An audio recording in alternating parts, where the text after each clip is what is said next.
Okay. Siyabonga kakhulu singahlala phansi sithi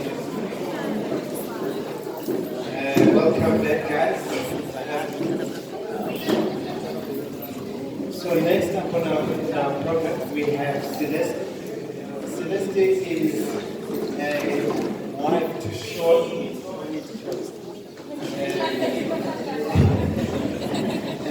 So she's into property, and she's going to give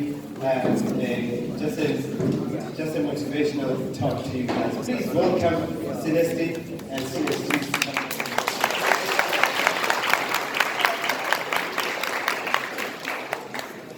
Okay guys, first, my name is Celeste de Haas, aka Dynamite Haas. I want to know how many of you were born after 1995? After 1995. Okay. So, my last day of school was 11 December 1995. In those days, we went to school until your very last day. My first day of work was 18 December 1995. I don't know what a gap year is. There was no money to go and study. I'm one of 4 kids. I'm the eldest, luckily. So I had to go and work. Who is going to employ a matric girl of 17 years old that knows absolutely bugger? So I went to a factory, a production plant. And I started in the factory as a filmatic machine operator. It's a person that puts bottles onto a machine. The machine fills the bottles with juice, closes it up. I had to stack these bottles into trays. Once the trays were full, I had to go to a machine to shrink wrap them. And then I had to put these trays in the cold room. I worked 66 hours a week. I earned 800 Rand a month. 66 hours a week. There was no labour legislation in 1995 protecting the labourer. So we worked 12 hours a day, Monday to Friday. On Saturdays we worked 6 hours, 7 to 1. I worked for the factory for a year. At the end of 1996, I decided I have to get some form of education. I didn't have lots of money. After earning 800 Rand a month, it eventually went up to 1,200 because I worked my way up in the company. I also did dispatch and receiving of goods.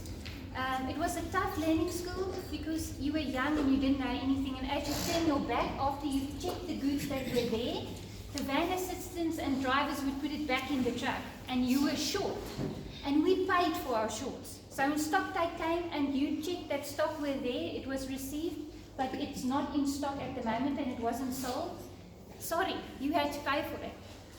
So anyway, it was a tough learning school, a good one though. So at the end of 1996, I said to myself, okay, I will have to get some form of education. Didn't have lots of money. I went to a Technicon. Now the factory said to me, Celeste, we will not have work for you to work, because I'm going to Technicon in the morning from 7:30 to 1:30. Where am I going to find a job that's from 2 o'clock until whenever? So I went to Spa. Again, the people do not know me. So I said to management, I am willing to do anything as long as I've got a job. And they tested me. So they made me pack bread. I was the fastest bread packer you've ever seen. 6 buns and 6 rolls into a packet. I also developed a special skill. I was the only girl that could cut a freshly baked bread. Because in those days, we cut the bread for the customers. They didn't cut it themselves. I earned 2.50 Rand an hour. I worked from 2 o'clock in the afternoon until 9 o'clock at night. I did that every day. I took 1 day a month off. 1 day a month off. Okay. I said 2.50 Rand an hour is not bad because petrol was 2.50 Rand an hour and a litre in those days. So for each hour I worked, I had 1 litre of petrol, which was freedom.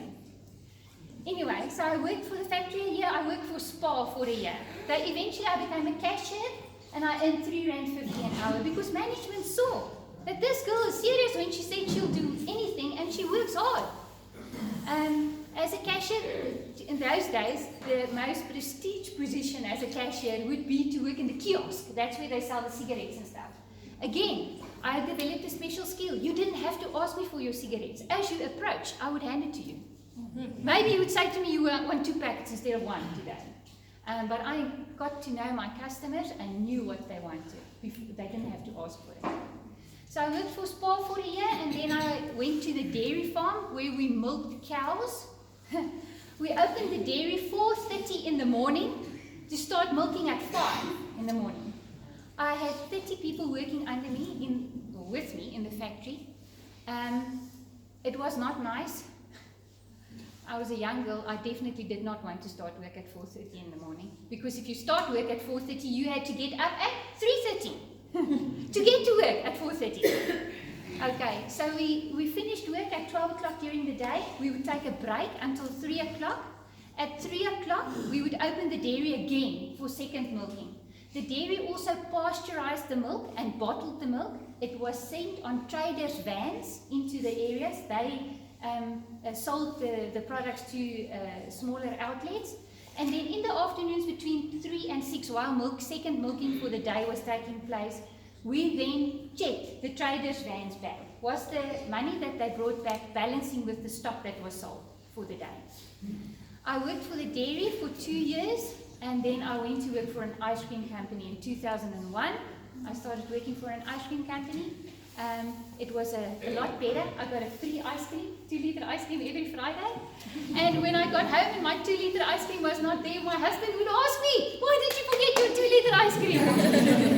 Oh, his 2-liter ice cream in that case. So I worked for the ice cream company for 2 years. I got married in the year 2000. That's why it was not lekker working at the dairy anymore. I was now a married woman. I had to take care of my household.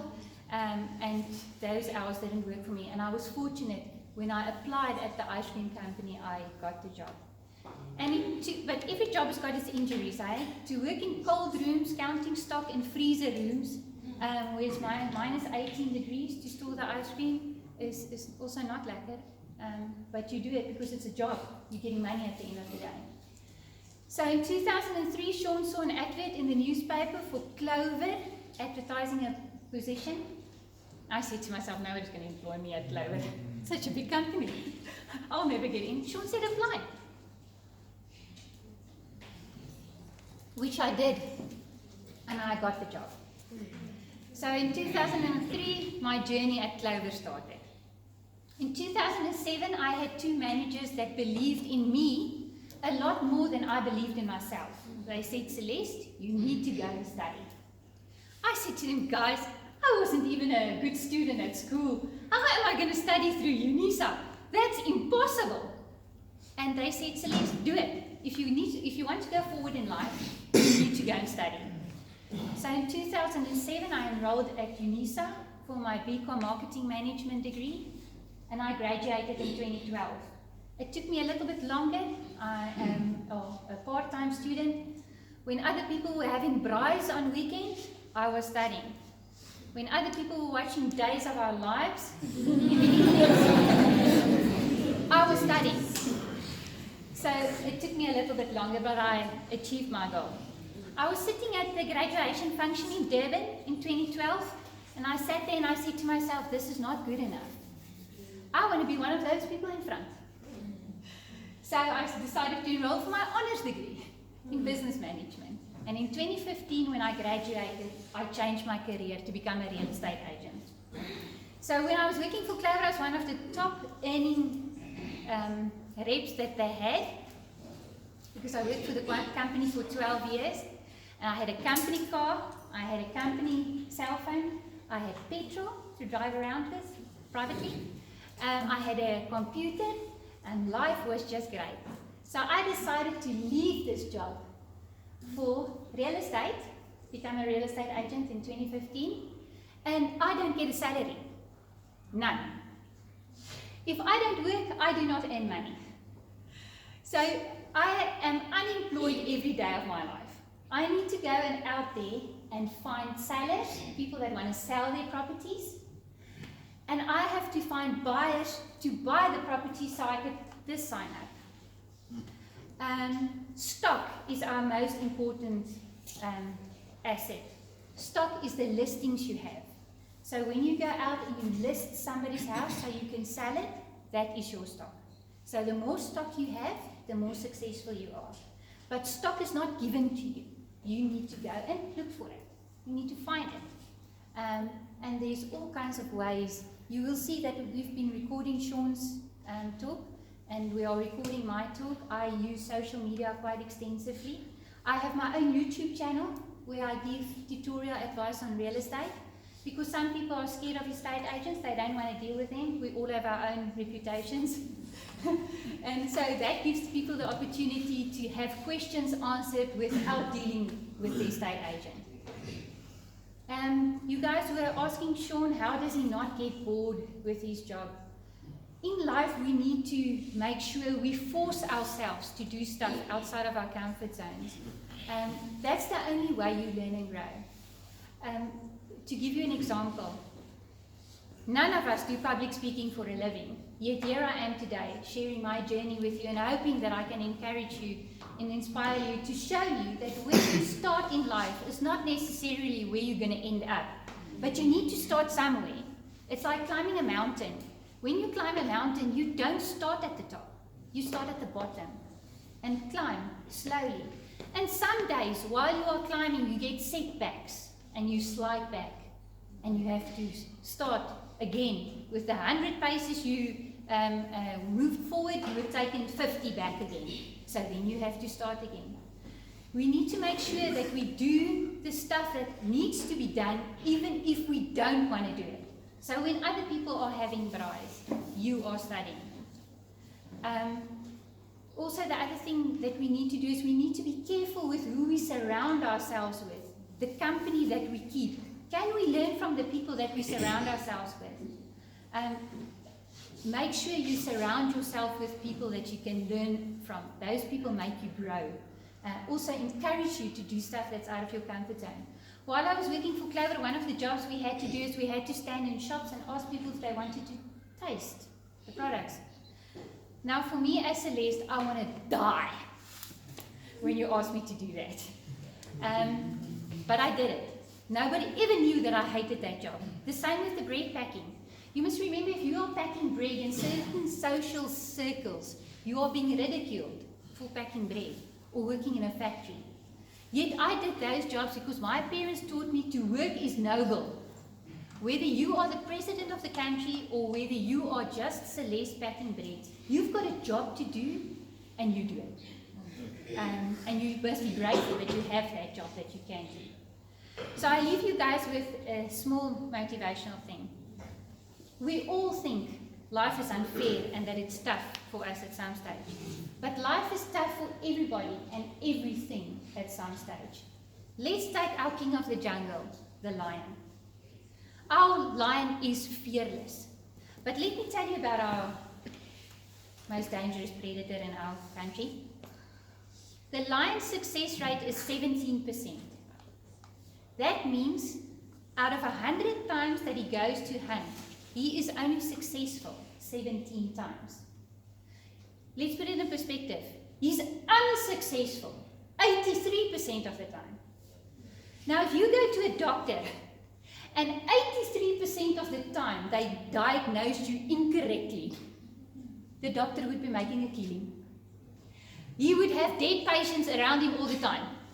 So we need to understand that the lion goes and hunts every day without fail. He's successful less than 2 times out of 10. He also hunts the most dangerous herbivore, which is the buffalo, because he knows what the benefits are of hunting buffalo. He knows that his whole pride will eat. He wouldn't have to hunt for a week. They will have fat bellies lying in the sun the whole day. But they put their life in peril every day that they go and hunt buffalo. And some of them get fatally injured hunting buffalo.